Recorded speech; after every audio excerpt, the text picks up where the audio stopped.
የማዕከላዊ ኢትዮጵያ ክልል ርዕሰ መስተዳድር ዶክተር እንዳሻው ጣሰው ለጊዜዎት ለቃለ መጠይቅ ፈቃደኛ ስለሆኑልን እጅግ አድርጌ አመሰግናለሁ። እኔም በጣም አመሰግናለሁ። መልካም እንግዲህ 20ኛውን የኢትዮጵያ ብሔር ብሔረሰቦች በዓል በማዕከላዊ ኢትዮጵያ ክልል መከበሩ ከስካሁኖቹ በየጊዜው ከሚከበሩት የኢትዮጵያ ብሔር ብሔረሰቦች በዓል ለየት ባለ መልኩ ለማክበር ምን ዝግጅት ነው የተደረገው? ለክልሉስ እዚህ መከበሩ ምን እድሎችን ይዞ መጥቷል በሚለው እንጀምር። የማዕከላዊ ኢትዮጵያ ክልል ከተመሰረተ አሁን 2 ዓመት ከምናምን ሆኗል። ይሄን በዓል እንድናከብር እድል ስለተሰጠን እድል የሰጠንን አካል በጣም እያመሰገንን የብሔር ብሔረሰቦችና ሕዝቦችን በዓል ለማክበር ስንል እግረ መንገዳችንን እንግዶቻችን ለመቀበል ስንል በሁሉም ከተሞቻችን ትልልቅ የኢንፍራስትራክቸር ማሻሻያዎች ከተማዎቻችንን የማደስ የማጽዳት ህዝቡን የማወያየት የመሳሰሉ ትልልቅ ስራዎች ተሰርተዋል። ለአብነት የተወሰኑትን ማንሳት እንችላለን። ለምሳሌ የኮሪደር ልማት በሰባት ብዝሃ ከተማ ነው የምንከተለውና እነዚህ 7 ከተማ ላይ ከተሞቻችንን ለማዘመን በሰራ ነው ስራ ወደ 165 ኪሎ ሜትር የኮሪደር ልማት ስራ ጀምረናል። ከዚህ ውስጥ ለበዓሉ ከ70 እስከ 80 ደርሶልናል ብለን ነው የምናስበው። እነዚህ እንዲሰሩ እግረ መንገዱን በደንብ አግዞናል ማለት ነው። ይሄ ብቻ አይደለም። ሌሎች በአንድ ወረዳ አንድ ልማት ወይም አንድ ፕሮጀክት የሚባል እቅዶችን ማቀደን ትልልቅ ስራዎችን ሰርተናል። ሌላው እንደ ሆሳና ከተማ እና ሌሎች 7 ከተማ ላይ የቢሮ የለንም፣ ያው ተከራይተን ነው የምንጠቀመው። ቢሮ ጀምረናል። ሆሳና ላይ እድል አጋጥሟችሁ ለማየት ከቻላችሁ በ6 ወር የተሰራ ቤተ መንግስት አለ። G+4 በጣም ትልቅ ህንጻ እና ትልቅ መሰብሰቢያ አዳራሽ ሰርተናል። ይሄ የጊዜ ዘመኑ 2 ዓመት ምናምን የሚፈጅ ነው፣ ግን በዓሉ ስላለ ለበዓሉ ለማድረስ 24 ሰዓት ተሰርቶ ስራውን ለማድረስ ሞክረናል። ከዚህ ሁሉ በላይ ከኢንፍራስትራክቸር በላይ በህዝቦቻችን መካከል ያለ አንድነት ለማጠናከር የብሔር ብሔረሰቦችና ህዝቦች በዓል በጣም ትልቅ አስተዋጽኦ አለው። በውስጣችንም ከሌላው ህዝብ ጋርም ለመጠናከር ትልቅ እድል ፈጥሮልናል። ይሄ የብሔር ብሔረሰቦች በዓል ማክበር እንደ ሀገር የሚጠቅመው ትልልቅ ጥቅሞች ያሉት ነው። በክልላችንም ማህበረሰባችንን አንድ በማድረግ በልማት ስራ ውስጥ ማሳተፍ፣ በሰላም ስራ ውስጥ ማሳተፍ ትልቅ አስተዋጽኦ አለው። ከዛ ባሻገር ይሄን ተጠቅመን የማናቃቸው ትልልቅ ጸጋዎቻችንን ጭምር አውጥተን ለመጠቀም በሂደት ላይ እንገኛለን እና በዓሉ በጣም ብዙ ፋይዳ ያለው በዓል ነው። መልካም እንግዲህ የብሔር ብሔረሰቦች በዓል ህብረ ብሔራዊ አንድነቷ የተጠበቀ ሀገር የወል ትርክት የጸናባት ኢትዮጵያን እውን እንዲሆን በዚህ ረገድ ምን አበርክቷል? የብሔር ብሔረሰቦችና ህዝቦች በዓል የትኛው ካታጎሪ ውስጥ ነው የሚገኘው ካል የወል ትርክት ውስጥ ነው የሚገኘው። ከስሙ ስንነሳ ብሔር አለ፣ ብሔረሰቦች አለ፣ ህዝቦች አለ፣ ሁሉንም ያቅፋል። እነዚህ በጋራ ሆነው ኢትዮጵያን በማልማት ላይ ኢትዮጵያን በማሳደግ ላይ የጋራ አጀንዳ እንዲኖራቸው የሚሰራ ነው። አንድ ሀገር በጣም ወጥ የሆነ ቋሚ የሆነ ህብረተሰቡ እንዲያሰባስብ የሚችል የጋራ ትርክት ከሌለን አገር መገንባት አይቻልም።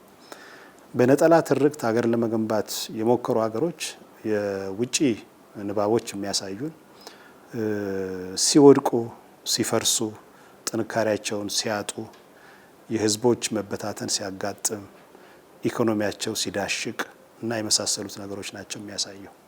የጋራ ትርክት ያላቸው ሀገሮች ኢኮኖሚያቸው ሲያድግ፣ ቴክኖሎጂን ሲፈለስፉ፣ ልጆቻቸው በስነ ምግባር ጥሩ ደረጃ ሲደርሱ፣ እድገታቸው በየጊዜው ሲያብብ እና የህዝቦችን ብልጽግና ሲያረጋግጡ ነው የሚታየው። አሁን የኛ መንግስት እና ሁላችንም እየሰራ ነው የጋራ ትርክት መገንባት።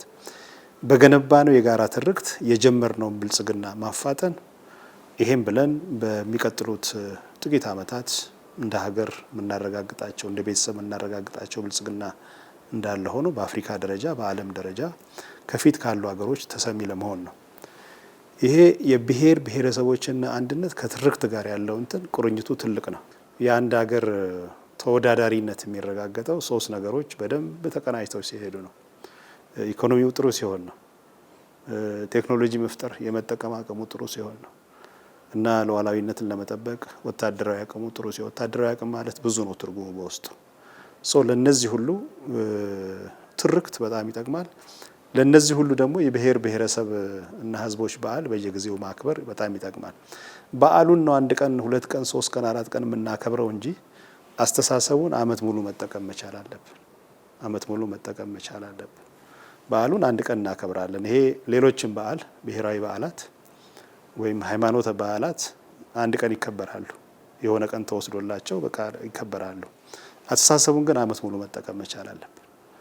ስለዚህ በዚህ መንፈስ ነው እየሰራን ያለ ነው፣ እየተጠቀምንበትም ያለ ነው። በኢትዮጵያ ውስጥ ህብረ ብሔራዊ አንድነት ላይ መስራት ከኢትዮጵያ ብሔራዊ ጥቅም ጋር ያለው ቁርኝት እንዴት ይገለጻል? ይህስ እውን እንዲሆን ከማን ምን ይጠበቃል ይሉናል? በጣም ጥሩ። እንግዲህ አንድ ሁለት ነገር ቀድመን ብናነሳ ይሄን ጉዳይ መረዳት ይቻላል። ፖለቲካ የምንለው የተለያየ አካላት የተለያየ ትርጉም ይሰጠዋል። እኛ ፖለቲካ የምንለው አገራዊ ዓላማንና ብሔራዊ ጥቅምን ለማስጠበቅ በጋራ የተቆራኙ ጉዳዮች ናቸው። ፖለቲካ ብለ አገራዊ ጥቅምን እና ብሔራዊ ጥቅምን የማያመጣ ከሆነ ይሄ ደካማ ነው የምንለው። ይሄን ለመስራት ደግሞ ብሔራዊ ጥቅም ከግለሰቦችና ከቡድኖች ፍላጎት የተሻገረና የተደመረ ነው። ይሄን እንደ መነሻ መውሰድ ያስፈልጋል። የግለሰቦች ይሁን የቡድኖች ህልውና ጥቅም የሚወሰነው የሁላችንም የጋራ ጥቅም ሲወሰን ነው።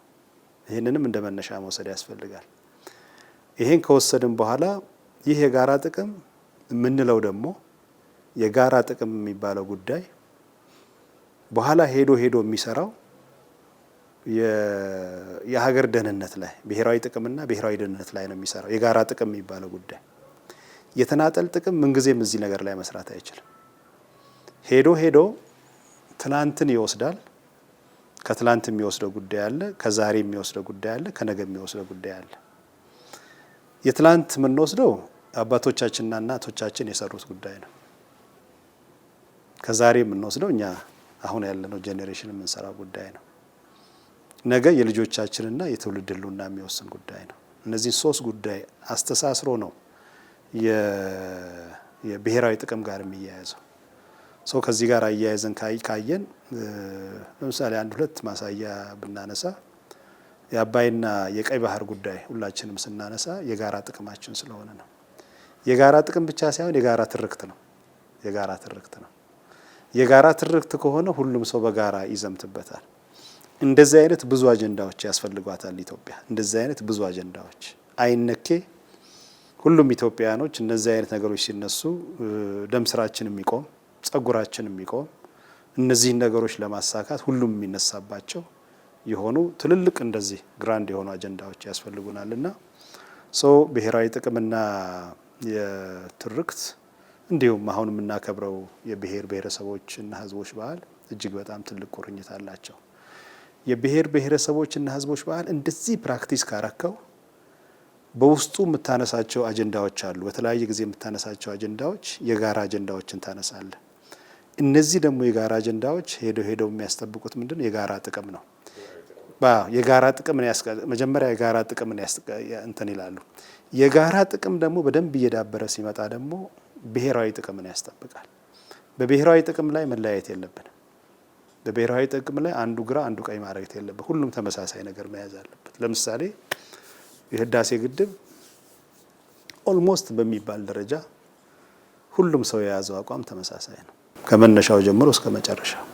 ከደህና ነገር ላይ እንክርዳድ አይጠፋምና ጥቂት ሰዎች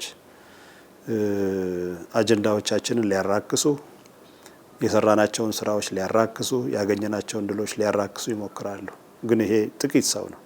ይሄም ሰው ቢሆን ለወደፊት ጉዳዩን አይቶ ተረድቶ ተመልሶ የአጀንዳው ባለቤት መሆኑ አይቀርም።